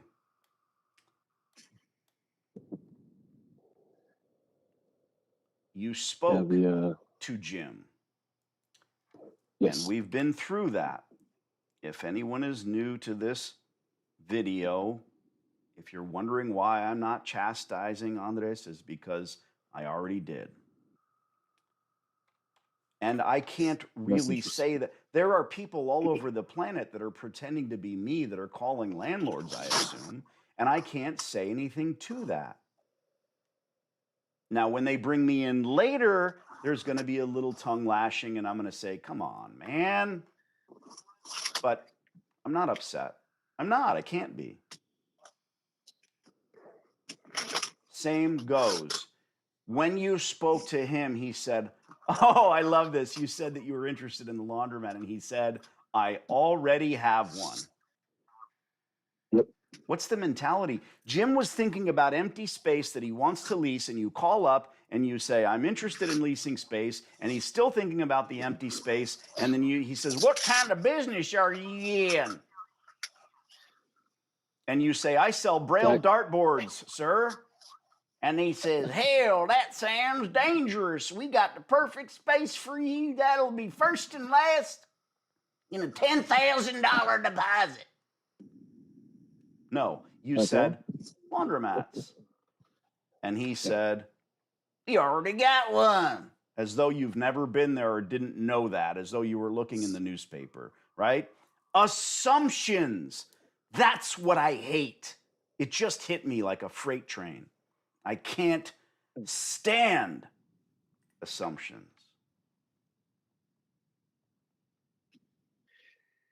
That's where you end your notes. What did you say when he said we already have one? He hung up on me. He hung up? Yeah, he's like, I already have one. Thank you. Click. What was it? I like this guy.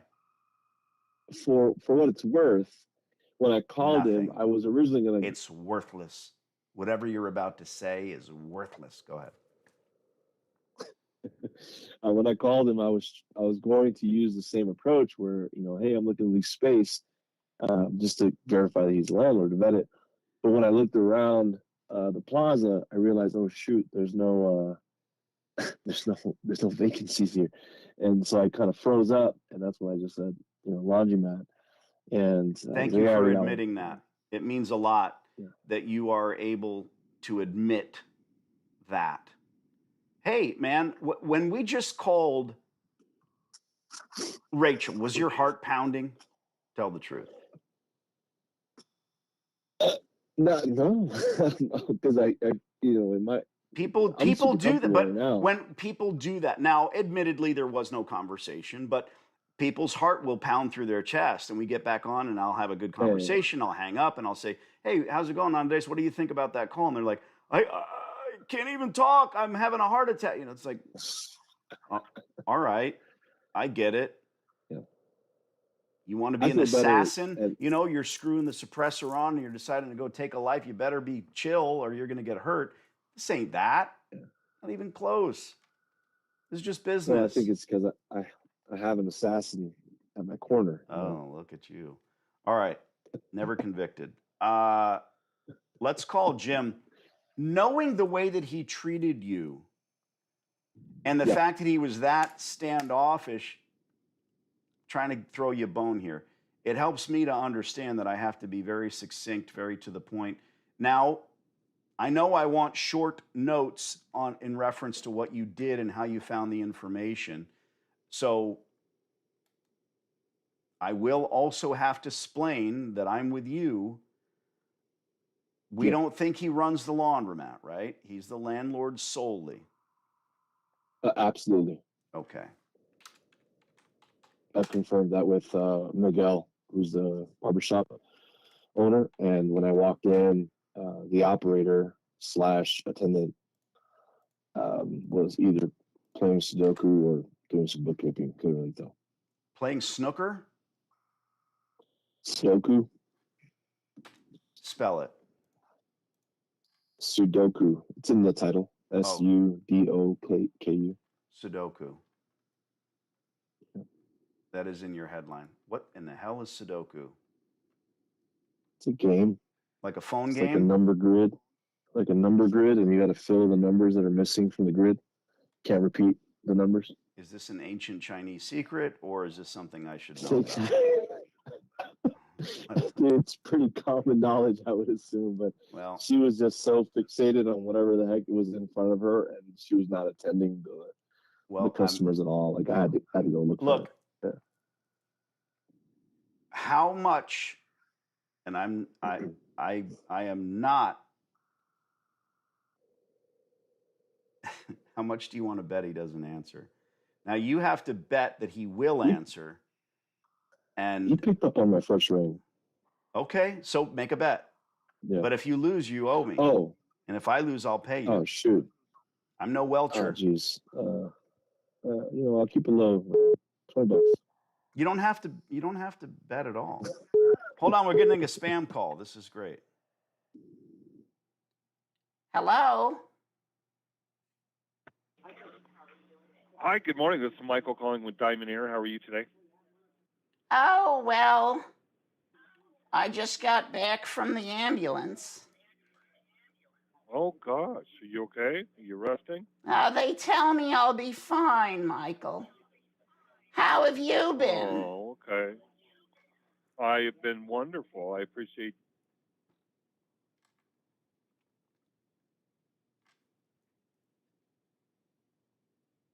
Hello?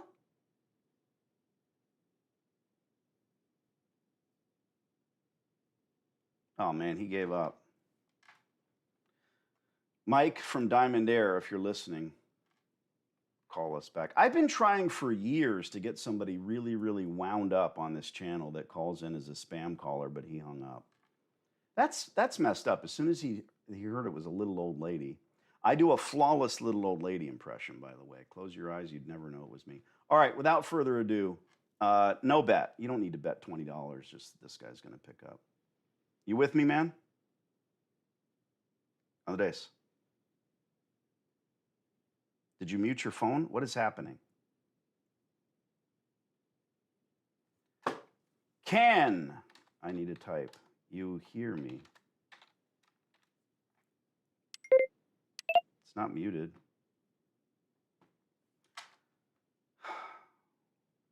Why does technology suck? This was going so well. Andres, is your phone muted?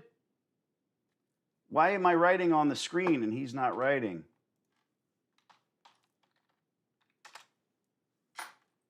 Okay. Well, I can't trust that. So now we're going to restart the phone.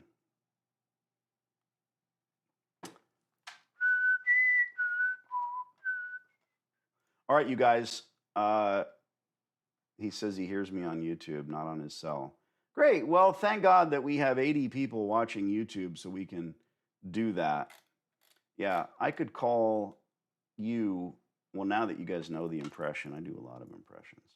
Flawless.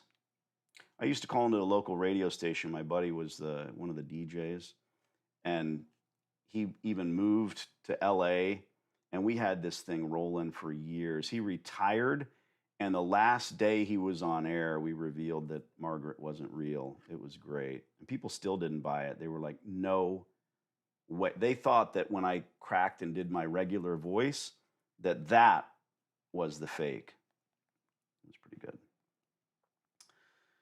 Okay, when you restart the telephono, everything fixes.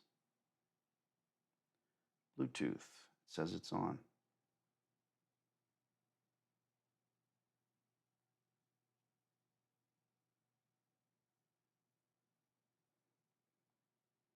Robert is still texting me. He's probably still on here.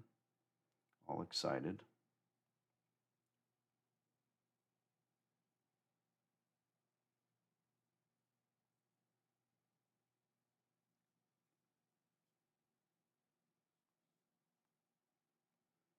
Now I know you subscribed and you did the thumbs up. So now I just say thanks. Hey, Danny. Hey, that was weird. Sure was. Without further ado. Okay. And I think a lesser man would ask, am I missing anything? What do I need to know about Jim? It doesn't really matter. The guy is happy with this horrific, disgusting, filthy, shitty laundromat as a tenant. He's happy, right? And so the carrot that we provide when we make these calls is the understanding that his entire plaza is going to be elevated. That's all. And what landlords really want is good long-term business operators because they become good tenants. Many of them pretend they want people to, oh, hello, can I please lease the space and put in a nail salon? It's not really what they want, even if they think that's what they want. Trust me, it's not. Robert, stop texting me endlessly. People want, I mean, Jesus. All right, Jim. No sour grapes if he doesn't answer. Nobody owes anybody anything. Yeah. Yeah. $20 coming your way. Sure. Okay, make it 50. Bet. Shit. Subscribe, you louts. Come on, Jim. Wait. I'm saying 50. He won't answer. Hello. Jim, my name is Yes. my name is Danny, sir. I'm interested in leasing some space from you here in Aurora. I don't have any space for lease right now. Well, I couldn't know how many buildings you own. This is there's actually a coin laundromat there, if that's on your radar. And my partner called you about a week ago as well. Yes, the laundromat is there. It's been there for 50 years. What are you Nice. asking me? Very nice. Well, I own a few laundries, and I'll only take a minute here. I'm not selling anything. I'm interested in becoming a tenant if and when the time comes. And then I want to throw a whole bunch of money into new equipment, light your parking lot, and sort of run a very different store. Okay, just hold on. Sure. I don't own the laundromat. I know. I know. You're exactly the right guy. You're the landlord. You own the building. Okay, well, I have tenants with a lease, and I'm. Oh yeah, no, I know that. So call this an introduction, Jim. I don't know how many buildings you own, but at the end of the day, I own commercial space, and what I always want are really, really good tenants. If I can't get a national chain or a McDonald's in there, I want everybody that runs the business to be the best they can be. So yeah, you've got a lease. I understand that. I think we're all afraid that someone's selling something. And I'm not. I'm just interested in becoming a tenant. So if you hang on to my number, if and when that tenant vacates, I'll try to beat you up on the rent, and I'll slide in there and spend the money on equipment. You know the reason I'm calling? Infrastructure. That's what I'm really after. You know, cards on the table. It's already there. The gas, water, electric, it all exists. And that gives me a big leg up. What do you care? I mean, I'm just another tenant. But at the end of the day, what you want are good businesses, I hope. Okay, I'm in a bit of a hurry right now. Oh my God, Jim, you're in a bit of a hurry. Well, yeah, you took 2 whole minutes before you hung up, you fucking piece of shit. First, let me apologize to you, Andres.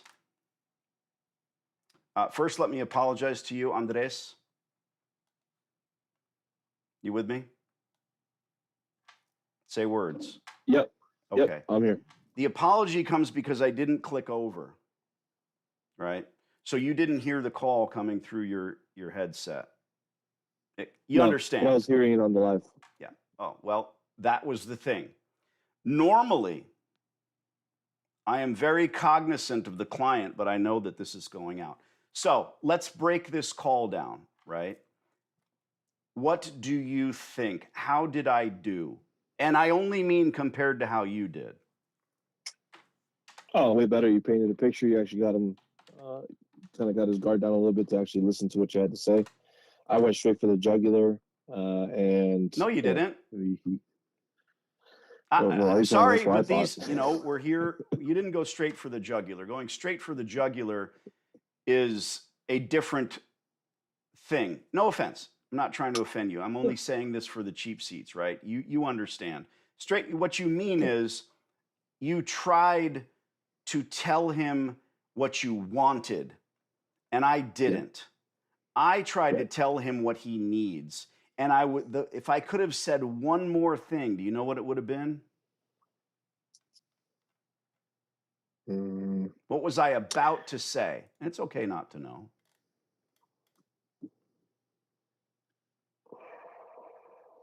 What's the square footage?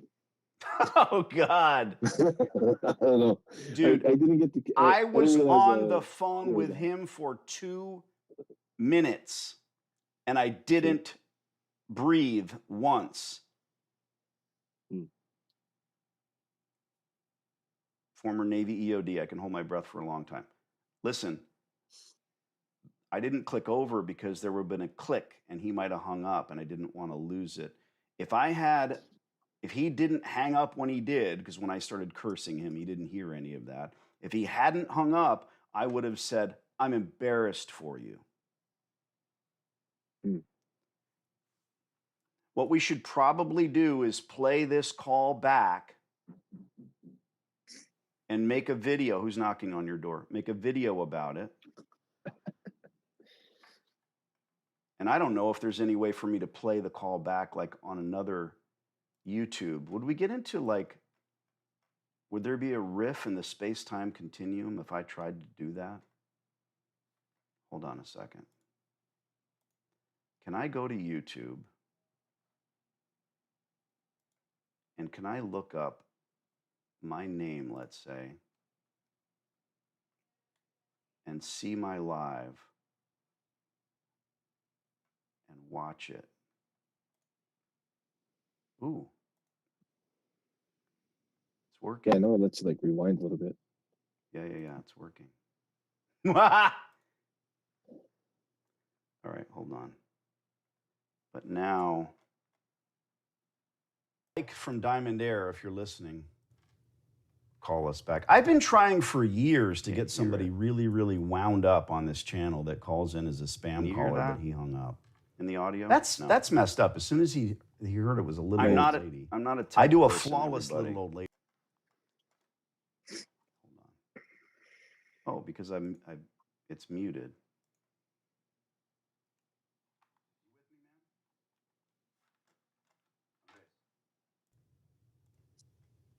Did you mute your phone? What is happening? All right, you can probably hear this now, right? My corner. Oh, look at you. All right. Never convicted. Negative. Now you have to Do bet not. that he will answer. All right, without further ado, no bet. You don't need to bet $20. Just this guy's going to pick up. You with me, man? It's got to be confusing for you because you hear me. Did you mute your phone? What is happening? Talking while I'm talking. Can't believe this works. Okay. All right, I'm calling this guy. I had to restart my phone. God, I never shut up. I own a few laundry. Here we go. $20 on your way. Okay, make it 50. Can you hear this? Subscribe, you louts. Yeah, I hear it fine. Come on, Jim. Mute your stupid computer.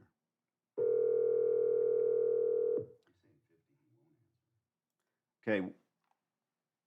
Rather than try to go from memory, I'm going to tell you guys what I'm thinking during this call. Is this a fantastic call?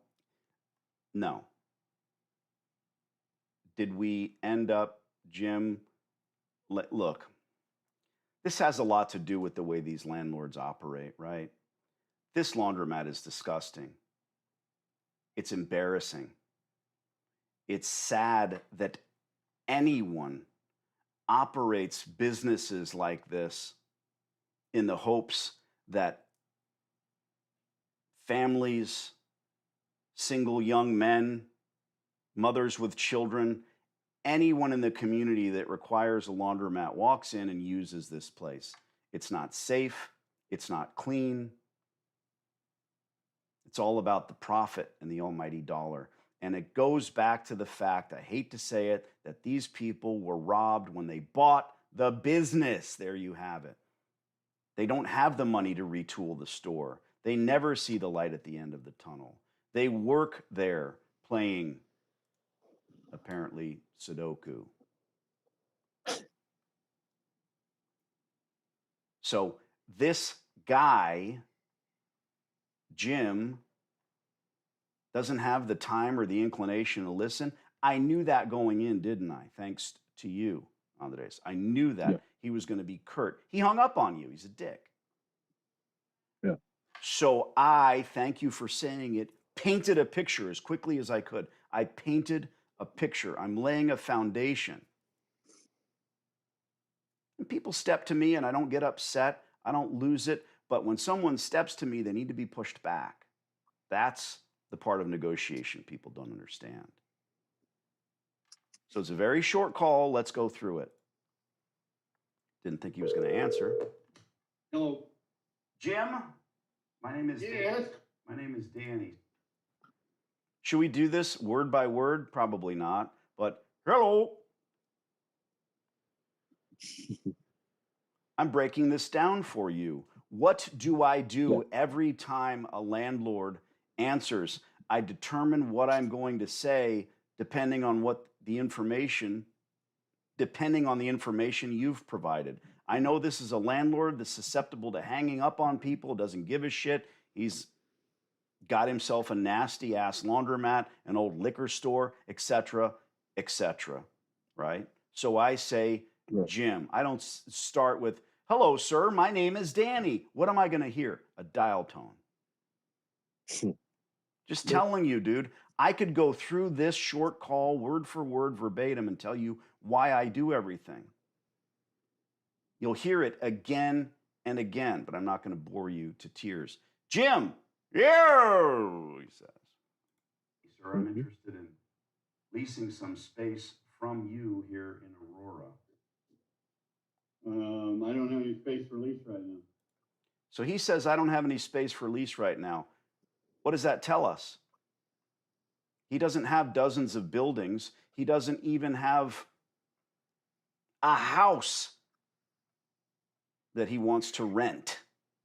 Okay? Again, we're painting a picture of Jim. Who is he? How narrow is his field? Well, I couldn't know how many buildings you own. This is, now I mute. There's actually, and I give him the address. That's what you heard, the mute. Laundromat there, if that's on your radar, and my partner called you about. Now, very quickly, I mention you. I don't want him to think that suddenly someone put an ad in the local paper that laundromats are fantastic and everybody should buy a fucking course and everybody should go transcend on all of these laundries. No, my partner talked to you. Okay? About a week ago as well. Yes, the laundromat is there. It's been there for 50 years. What are you asking me? He's giving me information. Yes, the laundromat's there. It's been there for 50 years. What are you asking me? I'm confident. I speak loudly into the phone. I guess there's a certain amount of panache that comes across. He's interested. He's intrigued. He wants to know, yes. What do you want? That was as far as you ever got. You mentioned, I want to rent the laundromat. He said, I have a tenant. Boom. He was either drunk, high, not enough of either, or trying to eat a sandwich, right? I'm not breaking my arm, patting myself on the back because I got him to stay on the phone for 2 minutes, but you're right. I said what needed to be said. Very nice. Well, I own a few laundries, and I'll only take a minute here. I'm not selling anything. I'm interested. Right. Well, painting. I own a few laundries. I'm not selling anything, because that's what they think. That's what he thinks. Yeah. That's what I think when Jim from Flobby Air calls. Becoming a tenant, if and when the time comes, and then I want to throw a whole bunch of money into new equipment. Boom, this guy doesn't have money. He can barely pay the mortgage on this shitty strip mall. So I say, I want to throw a bunch of money into this place and change the outlook. Boom, painting a picture. Light your parking lot and sort of run a bit. Now he's talking over me, but he can still hear me. I know he can hear me because I can hear him. It's the way it works, right? If I pause for an instant on this call, what's going to happen? It's going to take over or hang up. My heart rate's the same as it was when I woke up this morning. All right, playing that again. The nail salon. It's not really what they want, even if they think that's what it was. Without further ado. Okay.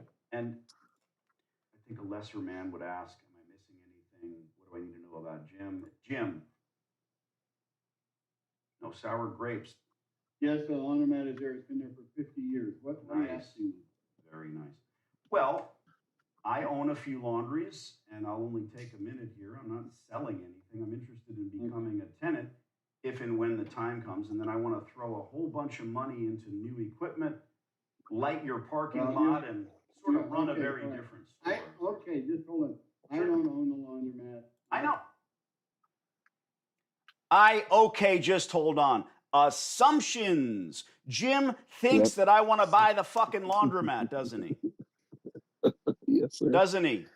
He's making an assumption that I want to come in. I said money. It piqued his interest, but he thinks, well, I don't have anything to sell you, sir, because I don't own the business. But you do, Jim. Au contraire, mon frère. You own the motherfucking pipes in the wall, and that's all I want. So again, without taking a breath, we're almost talking over each other. I'm going to tell him he's wrong by telling him what's right. Not saying, no, Jim. Oh, that's a death knell in a conversation with someone like this that thinks he knows everything, like me.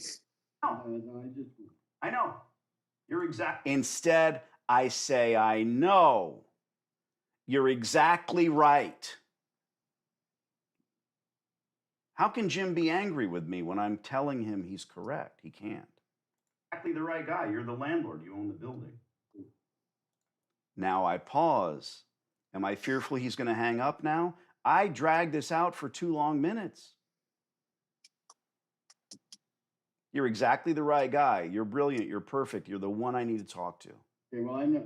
I have tenants with a lease, and I'm not. Oh, yeah, no, I know that. Well, I have tenants with a lease. I know that too. You know what I'm thinking right now? You can't possibly, but you know what I'm thinking? I'm about to drop the hammer and laugh at him and say, your tenants are pieces of blankety blank because they're running this place into the ground and they're not serving the community. But he already knows that. So that's the 4th plate I'm spinning in my mind, and I'm going to get to that. So call this an introduction, Jim. I don't know how many buildings you own, but at the end of the day, I own commercial space, and what I always want are really, what am I doing there? It's called mirroring. He's a landlord. I'm a landlord. It's all true, right? I'm not just the tenants that he's used to. He's an asshole. Is this a guy you want to give rent to? Sure, because you're going to have an ironclad lease if you go forward. Not going to let him do anything to you. There will be no firstborn son if you're late. I own commercial space, Jim. Oh, now he's, again, listening. Really good tenants. If I can't get a national chain or a McDonald's in there, I want everybody that runs the business to be the best they can be. So, yeah, you've got a lease. I understand that. I think we're all afraid that someone's selling something, and I'm not. I'm just interested in becoming a tenant. So if you hang on to my number, if and when that tenant vacates, I'll try to beat you up on the rent, and I'll slide in there and spend the money on equipment. You know, that was a pretty long run of him listening, right? Yeah. Oh, yeah. Everything I said computed. He heard it. Yeah. He got it. Do you have to do funny voices or Schwarzenegger impressions? No. You just have to give them what they want. Reason I'm calling?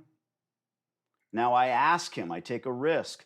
Do you know the reason I'm calling? This is a dance. It's not a solo. It's not a tap. Fred Astaire gets all the credit. What does he look like without Ginger Rogers? I know, I'm not that old either.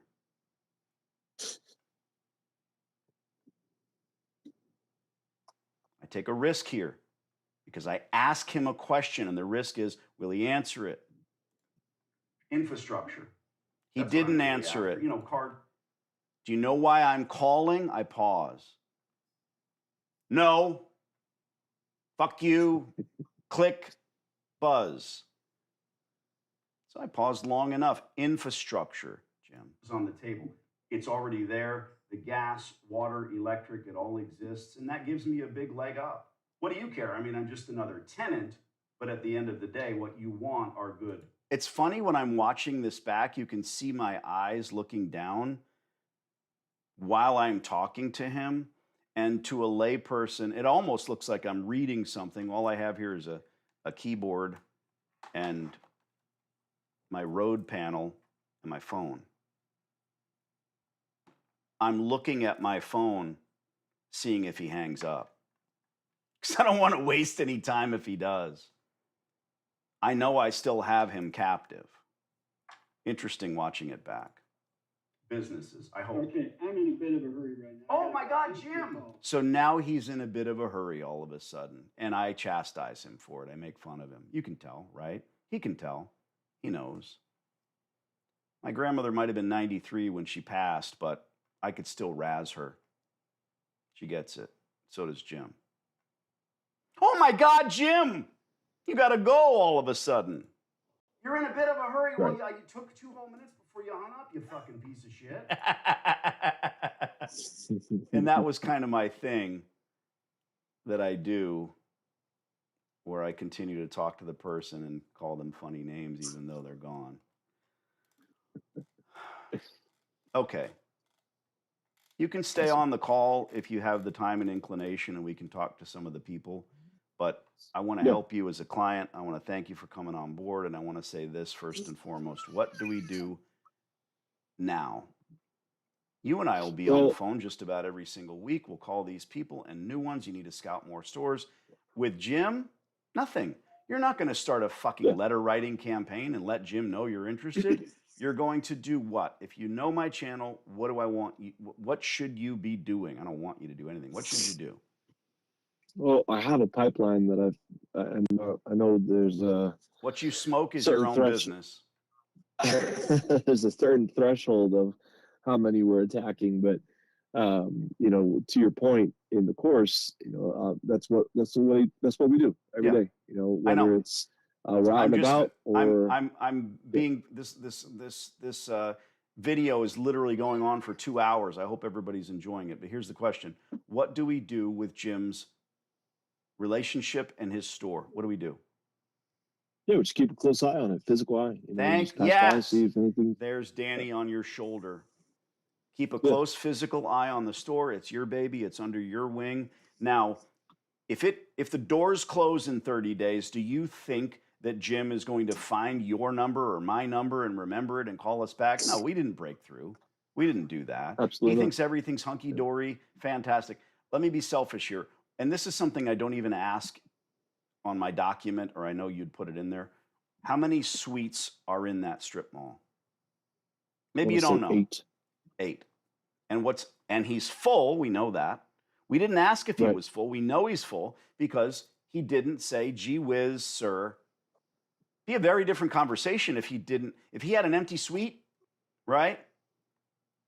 How can I help you? What kind of business are you in? That didn't happen. Right. 8 suites. What's the makeup? What are the other you've got a businesses? knit.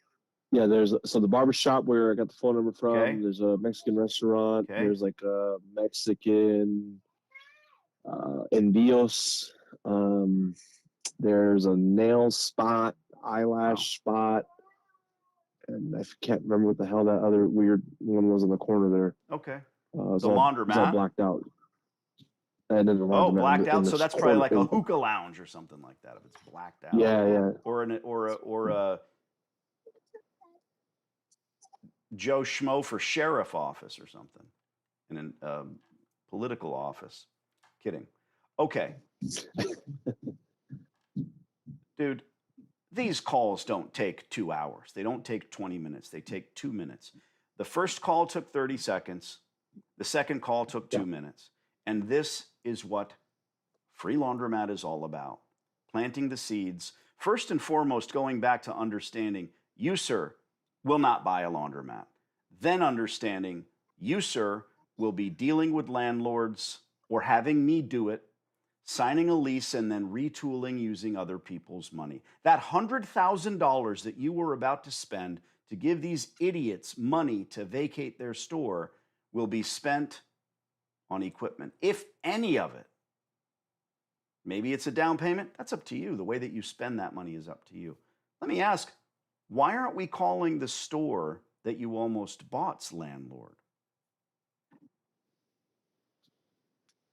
That one is a bit of, it's about an hour and a half away from me. You are about to And buy a it's not- laundromat, and it's so far away that you don't even really fucking want it. Wow. Enough said. Good. Done. Yeah. Stay on board with me here for a minute. Beat your kid. Making too much noise. Kidding. Don't beat him where anybody hears it. Let's get to the, unless you got to run. If you got to run, just hang up on me. We're going to burn through this chat here. This has been fun. Robert, who's been texting me endlessly. Robert got a free laundromat. He's a former cop. He's going to be under before he even starts. Damn. All right, we got all that. Oh, I put more lines. This is why I put these X's, by the way, guys, across my live stream chat so I can find my place. Wayne says, buying the course next week, Danny. Wayne, let me check my crystal ball. You have a job and you need, now don't text me that you have another store, dude. I spent enough time with you. I made the mistake like most and bought a store 14 years ago, says Robert. And, I used your system. I think it was 2005 or 2007. Yes, I do. This is the course, but what's the mutual benefit of hiring contract employees? I know that's in the course. What's the mutual benefit? If you hire employees, let me cut to it. You've obviously never had employees. They do as little as possible for a paycheck. They become the bane of your existence. You put contractors in place, they're lovely. They have ownership qualities. You're welcome. Handyman says, I've long debated having a laundromat business, but my biggest hurdle, is retooling anywhere from 200 to 300K.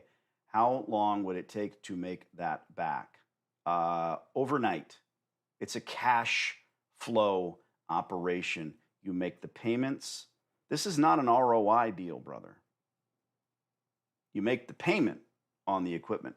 Your monster under the bed is stopping from you doing this. My dad was a handyman and part-time freelance pharmacist.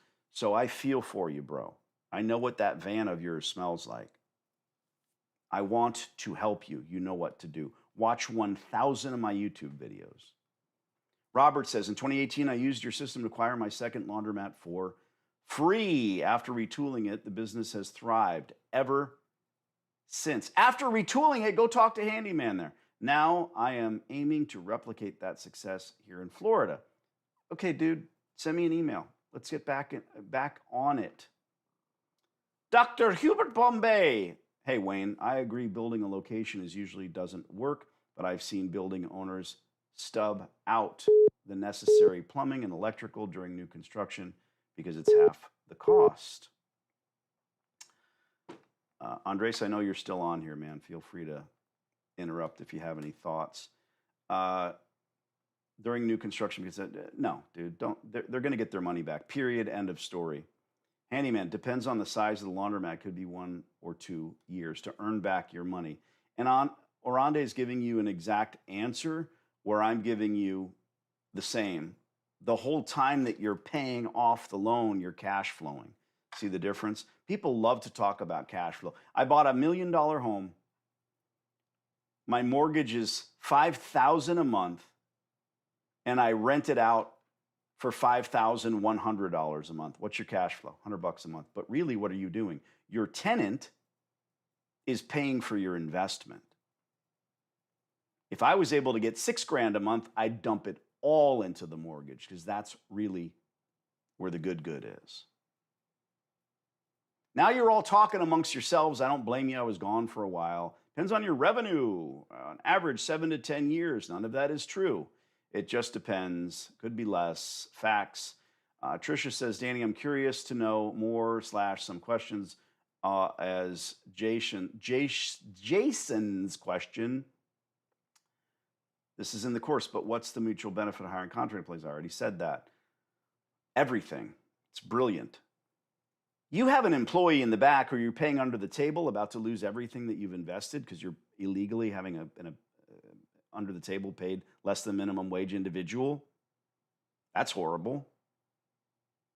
When a customer walks in and needs something, where are they? They're in the back room with their feet up watching their 6-inch TV. You have a contract attendant, they're out there sweeping the floor saying, can I help you? Can I grab that laundry for you? Kaboom.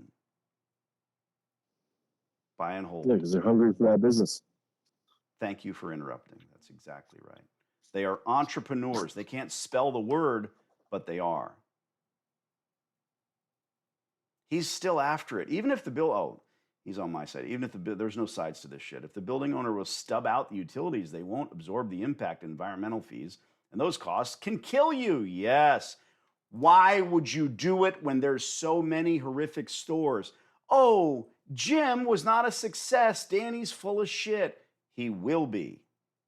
And there's other fish. Robert says, I've known Danny for a long time. Just recently moved to Florida, West Coast. Again, his system works. He says he knows me, but we don't know each other, Jim. Robert, this is the internet thing. You must do your due diligence. I don't want people to think that you're a buddy. No offense. We're friends. Sure. There's a lot to this business. Program works. And I don't want anybody doing salesy stuff here.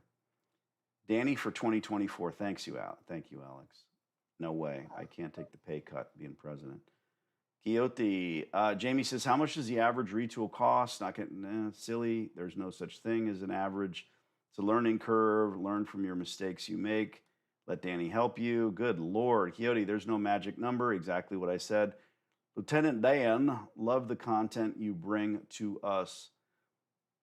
Your work is awesome. I've been looking forward to getting in touch with you after this course. Hi. I'm right here. Send me an email. Anybody can send me an email, danny@freelaundromat.com. Your questions won't be good until you see the course.